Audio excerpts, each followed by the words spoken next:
विश्व के सबसे पुराने मजहबी समुदायों में से एक पारसी। आज इनकी संख्या 1 लाख से भी कम रह गई है। इनमें भी अधिकांश भारत में ही पाए जाते हैं। पारसियों का इतिहास बहुत संघर्षों वाला रहा है। आज जहां पर ईरान है, वो 7वीं शताब्दी तक फारस नाम से जाना जाता था। मूल रूप से यही पारसियों की धरती हुआ करती थी, कला और धन वैभव से बहुत समृद्ध। लेकिन तभी अरब में इस्लाम का जन्म हुआ और देखते ही देखते पूरे क्षेत्र में नरसंहारों का दौर शुरू हो गया। तलवार के जोर पर अधिकांश पारसियों को मुसलमान बना लिया गया। कुछ ने अपना मजहब नहीं छोड़ा और वो एक नाव पर सवार होकर भारत के पश्चिमी तट पर पहुंच गए। पारसियों का भारत आना 8वीं से 10वीं शताब्दी के बीच हुआ था। ये जगह गुजरात में संजान नाम से जानी जाती है। कहते हैं कि तब वहां के हिंदू राजा ने शरण के बदले पारसियों से 3 प्रण मांगे थे। पारसी भारत में स्थानीय भाषा में बातचीत करेंगे, उनका पहनावा वगैरह भारतीय ही होगा और वो अपने साथ हथियार नहीं रखा करेंगे। पारसियों ने इन्हें मान लिया और कहा कि वो भारतीय समाज के बीच में वैसे ही घुल मिल कर रहेंगे जैसे दूध में चीनी। भारत के लोगों ने न सिर्फ उन्हें रहने का स्थान दिया, बल्कि हर वो सम्मान भी दिया जो किसी मनुष्य को मिलना चाहिए। ये छूट भी दी गई कि पारसियों के धार्मिक स्थल अताशगाह के आसपास कोई गैर पारसी नहीं जाएगा। पारसी लोगों ने पहले कृषि और फिर व्यापार उद्योग धंधे शुरू किए। तब से लेकर अब तक भारतीय समाज में पारसियों का योगदान बहुत महत्वपूर्ण रहा है। पारसी बड़े उद्योगपति, वैज्ञानिक और सेना प्रमुख के पदों तक पहुंचे। भारत में उन्हें वो सब कुछ मिला जिसकी आशा सामान्य तौर पर बाहर से आने वाले शरणार्थियों को कभी नहीं होती। पारसी समाज का आधुनिक भारत के विकास में बहुत योगदान रहा है। लेकिन इस कथन का एक दूसरा पहलू भी है। भारत में पारसी समुदाय से जुड़े कुछ ऐसे तथ्य भी हैं जिनके बारे में अक्सर बात नहीं होती। हम आपको इन तथ्यों के बारे में बताएंगे, लेकिन इनका अर्थ क्या है, ये निर्णय हम आपकी बुद्धि और विवेक पर छोड़ते हैं। पारसी लोग इस्लाम और ईसाई मजहबों की तरह बर्बर आक्रमणकारी तो नहीं थे, लेकिन उन्होंने भी ऐसे कई काम किए जो वास्तव में उन प्रण के विपरीत हैं, जो शरण के बदले गुजरात के राजा से किए गए थे। पारसी आज संख्या में बहुत कम है, लेकिन आए दिन ऐसी बातें सामने आती रहती हैं जिनसे पारसी समुदाय की निष्ठा पर प्रश्न चिन्ह खड़े होते हैं। और इसकी शुरुआत तभी हो गई थी जब अंग्रेजों ने भारत में अपने कदम रखे। अंग्रेजों के भारत आने में सहायक। क्या आप जानते हैं कि यदि भारत में पारसी नहीं होते तो अंग्रेज संभवतः भारत को इतनी सरलता से गुलाम बनाने में सफल नहीं हुए होते। ईस्ट इंडिया कंपनी जब भारत आई तब पारसी उनके साथ गठजोड़ करके बड़ी बड़ी समुद्री नावें और जहाज बनाते थे। इनमें वाडिया परिवार सबसे प्रमुख था। उनके खरीदारों में अधिकांश ईस्ट इंडिया कंपनी और ब्रिटिश नौसेना हुआ करती थी। ऐसा नहीं है कि पारसियों के पास समुद्री नावें और जहाज बनाने की कोई विशेषज्ञता थी।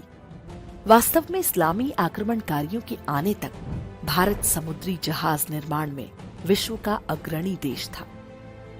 पारसियों ने उसी भारतीय कला को अपने फायदे में प्रयोग किया। जहाज और नावें ही नहीं, पारसियों ने हर उस व्यापार में निवेश किया जिनमें ईस्ट इंडिया कंपनी का हित जुड़ा हुआ था। पारसियों ने तब भारत में कपास की खेती को नियंत्रण में लेना आरंभ किया ताकि इंग्लैंड की कपड़ा मिलों को सूत सप्लाई की जा सके। ये काम अधिकतर पारसी समुदाय के व्यापारी ही किया करते थे। अफीम बेचकर कमाए पैसे। क्या आपने सोचा है कि जो पारसी ईरान से अपना सब कुछ गंवाकर भारत में शरणार्थी की तरह आए थे, वो इतने कम समय में ही भारत में सबसे बड़े उद्योगपति कैसे बन गए? ये एक ऐतिहासिक तथ्य है कि टाटा की कमाई वास्तव में अफीम के कारोबार से शुरू हुई थी। 18वीं शताब्दी में चीन विश्व भर में चाय और रेशम का सबसे बड़ा उत्पादक था।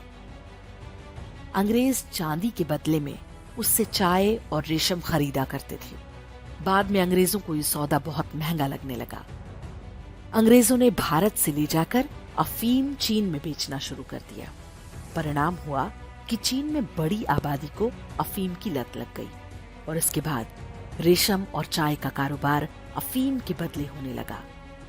अफीम का एकमात्र उत्पादक देश भारत था। अफीम की खेती ने भारतीय कृषि को बर्बाद करके रख दिया। ईस्ट इंडिया कंपनी ने इसके लिए टाटा का सहयोग लिया। तब टाटा ये कारोबार चीन में स्थापित कंपनी जॉर्डन मैथेसन के साथ मिलकर करते थे। ये कंपनी आज भी टाटा कंपनी के हिस्सेदारों में है। वर्ष 1873 में अफीम पर प्रतिबंध लग गया, लेकिन तब तक टाटा ने बहुत बड़ा साम्राज्य खड़ा कर लिया था। टाटा के संस्थापक जमशेद जी टाटा ने वर्ष 1859 से 1869 के 10 साल में चीन की 60 से अधिक यात्राएं की थी। अफीम कारोबार बंद होने के बाद उन्होंने भी कपास का कारोबार शुरू कर दिया।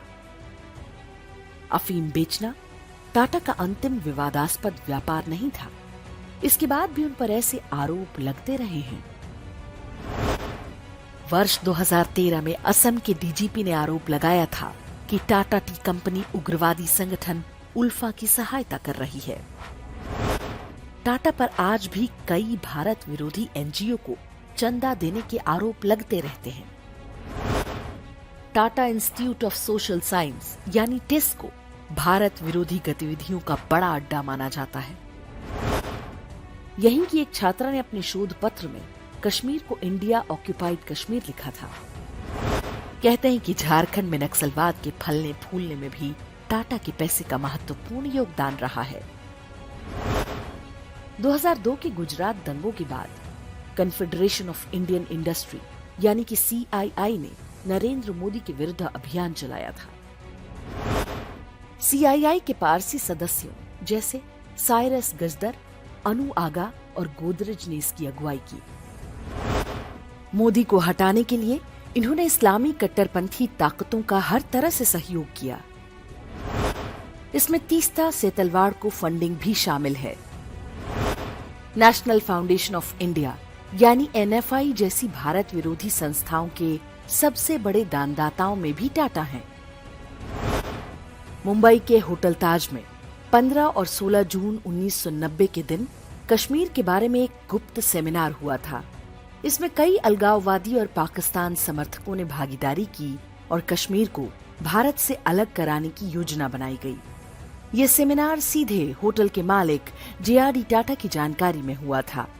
इस सेमिनार के मात्र 2 वर्ष बाद यानी 1992 में कांग्रेस सरकार ने JRD टाटा को भारत रत्न का सम्मान दिया। इसे उनके कर्मों का फल भी मान सकते हैं कि 2008 में हुए मुंबई हमले में आतंकवादियों ने टाटा के ताज होटल को ही सबसे अधिक क्षति पहुंचाई थी। हालांकि टाटा ने कभी भी इससे सबक लेने का प्रयास नहीं किया। इसका सबसे बड़ा उदाहरण उसकी कंपनी तनिष्क का ये विज्ञापन है। हिंदुओं को अपमानित करने के लिए बनाए गए इस विज्ञापन को विश्वासघात नहीं कहेंगे तो क्या कहेंगे। टाटा से जुड़ा सबसे नया विवाद एयर इंडिया को लेकर है। अधिग्रहण के बाद टाटा ने टर्किश एयरलाइंस के पूर्व अधिकारी इल्कर आयशी को एयर इंडिया का CEO बनाने की घोषणा की। इल्कर आयशी तुर्की का नागरिक है और उस पर अलकायदा के लिए काम करने के आरोप लग चुके हैं। जांच के बाद टाटा को अपना निर्णय वापस लेना पड़ा। लेकिन क्या ये मात्र संयोग है कि एयर इंडिया के लिए टाटा को ऐसी संदिग्ध छवि वाला व्यक्ति मिला? इससे पहले टाटा के स्वामित्व वाली एयर एशिया भी इसी तरह के विवादों में रही है। भारत घर नहीं, एक बाजार है।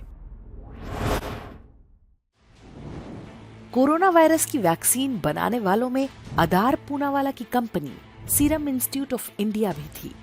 जब वैक्सीन के लिए देश भर से बहुत मांग थी, उन्हीं दिनों अदार पूनावाला ये कहते हुए ब्रिटेन चले गए कि उनको धमकियां दी जा रही हैं। अदार पूनावाला की शिकायत सही हो सकती है, लेकिन केंद्र सरकार ने उन्हें सुरक्षा दी थी। कोवैक्सीन बनाने वाली भारत बायोटेक कंपनी के मालिकों पर भी ऐसा ही दबाव था, लेकिन वो देश छोड़कर नहीं गए। अदार पूनावाला ने लंदन में वैक्सीन बनाने की फैक्ट्री खोलने की भी घोषणा की है। ये सामान्य सी दिखने वाली घटना देश को लेकर दो कंपनियों के मालिकों की अलग अलग सोच को दिखाती है। इससे पता चलता है कि पारसियों के लिए भारत एक बाजार भर है, जहां उन्हें भरपूर फायदा मिलता है। पारसी समुदाय भले ही भारत में शरणार्थी बनकर आया हो, लेकिन उसके सदस्यों के अंदर एक श्रेष्ठता का भाव कूट-कूट कर भरा है। ये वही मानसिकता है जो सभी एकेश्वरवादी मजहबों में पाई जाती है। वे स्वयं को भारतीयों से श्रेष्ठ मानते हैं। भले ही इस्लाम के कारण आज उनका अस्तित्व खतरे में हो, लेकिन कुछ पारसियों के अंदर हिंदुओं के प्रति घृणा अक्सर झलकती रहती है। इसका सबसे ताजा उदाहरण है सुप्रीम कोर्ट के जस्टिस R.F. नरीमन, जिनके अधिकांश निर्णयों में हिंदुओं के प्रति उनका पूर्वाग्रह साफ दिखाई देता था। जस्टिस नरीमन ने सबरीमाला मंदिर की हिंदू परंपरा पर अभद्र टिप्पणियां भी की थी, जबकि स्वयं उनके पारसी मजहब में धार्मिक स्थलों पर स्त्रियों का प्रवेश वर्जित है।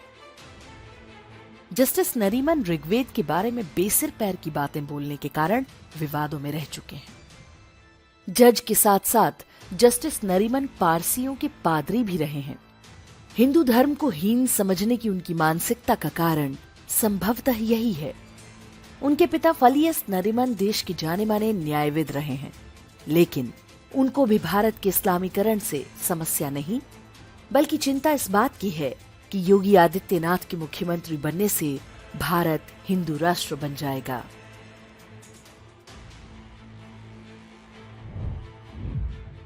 वर्ष 2016 में पारसियों के इतिहास पर एक पुस्तक प्रकाशित की गई थी।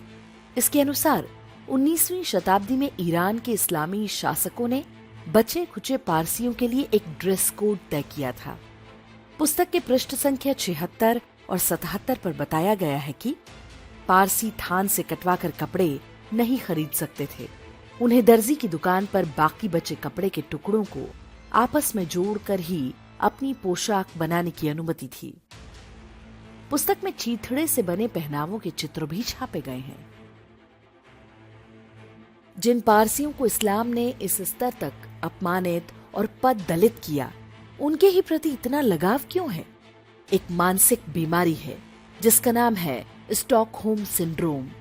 इसका पीड़ित व्यक्ति उससे ही प्रेम करने लगता है जो उस पर अत्याचार कर रहा हो, और जो उनके प्रति सद्भावना रखता हो वो उन्हें अपना शत्रु मानता है।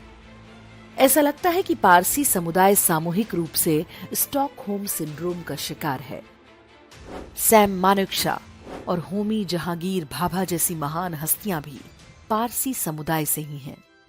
देश के लिए उनका योगदान किसी भी सामान्य भारतीय से बढ़कर है, लेकिन पारसी समुदाय के बारे में जो तथ्य हमने आपको बताए, उनके बारे में बहुत कम बात होती है। लोगों को उनके बारे में पता तक नहीं है। ईस्ट इंडिया कंपनी की सहायता करना हो, भारत विरोधी शक्तियों की सहायता हो, या फिर जज के भेष में बैठे एक पारसी पादरी का हिंदू धर्म की परंपराओं में फेर बदल का प्रयास, सच्चाई जानने का आपको पूरा अधिकार है, ताकि देश के विकास में किसी समुदाय के योगदान को लेकर कोई भ्रम न रहे।